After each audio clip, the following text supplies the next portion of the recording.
Bonjour à tous. Aujourd'hui, je vais vous présenter un tutoriel visant à vous initier à l'animation 3D sur Blender. Donc voici un petit exemple que j'ai réalisé avec un terrain, un bâtiment, un objet et une caméra. Ce que nous allons animer aujourd'hui, c'est la caméra. Attention, je tiens à préciser que la technique est strictement la même pour tous les autres objets présents sur la scène. Là, je le fais pour une caméra, mais ça peut être pareil pour le reste. Alors, voilà comment ça marche. Voici un exemple donc avec cette caméra que nous allons animer. J'ai ici un bâtiment. Déjà, je veux que la position de base de la caméra soit celle-ci. Je me place au début de mon animation qui se trouve, donc moi je me mets, alors là où je me téléporte, on va dire, à l'image 0, ici. Et ce que je vais faire, je vais appuyer sur I. Donc avant tout, je vérifie quand même que la caméra est bien positionnée. J'appuie sur I. Et voici un petit menu qui s'ouvre. Alors, nous allons position, rotation, taille. Ça veut dire quoi? Ça veut dire qu'il va enregistrer la position, la rotation et la taille de l'objet. Alors c'est une caméra, donc bon, voilà, mais c'est important quand même. Donc là, on va enregistrer la position, la rotation et la taille de l'objet. Vous n'êtes pas obligé. Vous pouvez seulement enregistrer la position et la rotation. Vous pouvez enregistrer juste la position, la rotation, la taille. Vous avez énormément d'options. Nous, on va utiliser la position, la rotation et la taille. Donc, voilà. Ici, vous voyez qu'un petit trait jaune est apparu. Ça informe qu'ici, à cet endroit, il y a une clé d'animation. Et ça veut dire qu'à chaque fois que, par exemple, là, je déplace ma caméra très très loin, je clique, je me mets à la place, et donc du coup, on voit qu'il a bien enregistré la position, la rotation et la taille de la caméra. Maintenant, je vais mettre à l'image 100, et je veux qu'à l'image 100, la caméra est déjà reculée, comme ceci, et je veux que que la caméra se penche vers le haut, donc je veux une rotation vers le haut. Comme ça peut être pas mal. Une fois que je suis prêt, donc là comme la taille ne change pas, je suis pas obligé, je peux mettre position et rotation. Et ici, les deux clés ici vont faire que entre ces deux images, Blender va automatiquement générer l'animation. Si j'appuie sur Alt A qui permet de faire jouer l'animation, eh ben on peut voir que il a réussi entre ces deux images à créer en fait cette animation qui est celle voulue en fait.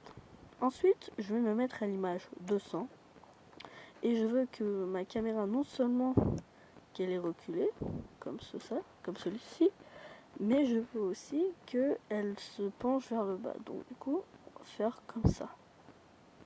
Voilà. Une fois que je suis prêt, j'appuie sur position et rotation.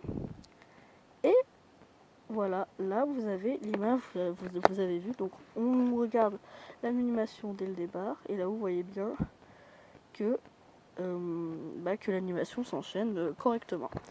Et pour finir, je me mets à l'image 300. Et je veux qu'à l'image 300, on recule encore.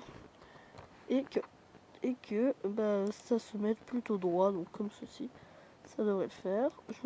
J'appuie sur position rotation taille. En fait, j'appuie sur position rotation taille, mais ça sert à rien là. Mais je fais ça quand même. Voilà. Donc en gros, ici vous avez une image fixe. Et ici, donc pour finir, petite avancée plutôt lente. Et voilà. Si vous avez bien compris, c'est très simple après. Ici, vous avez votre timeline. Alors maintenant, supposons que je veuille supprimer une image clé. En l'occurrence, par exemple, celle-ci.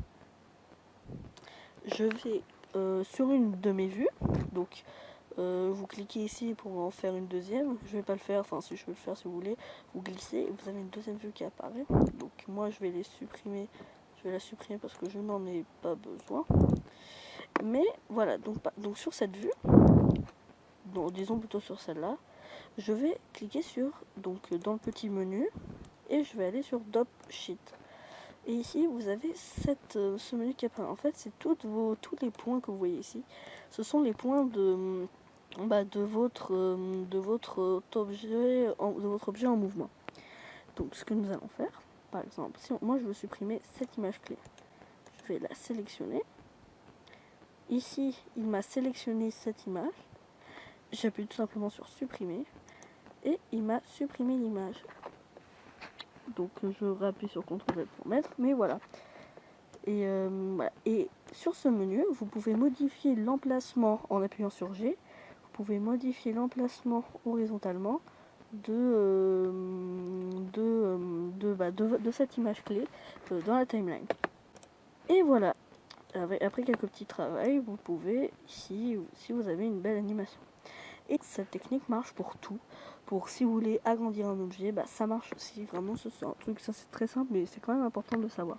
Merci d'avoir regardé la vidéo. Pensez à vous abonner si ce n'est pas déjà fait. À partir de maintenant, toutes les 2 semaines ou une semaine, ça dépend de mon temps libre, vous aurez une vidéo sur les trains, pour ceux que ça intéresse, et une vidéo sur l'audiovisuel en général, le montage, la 3D, les effets spéciaux, des conseils techniques, du matériel, la réalisation.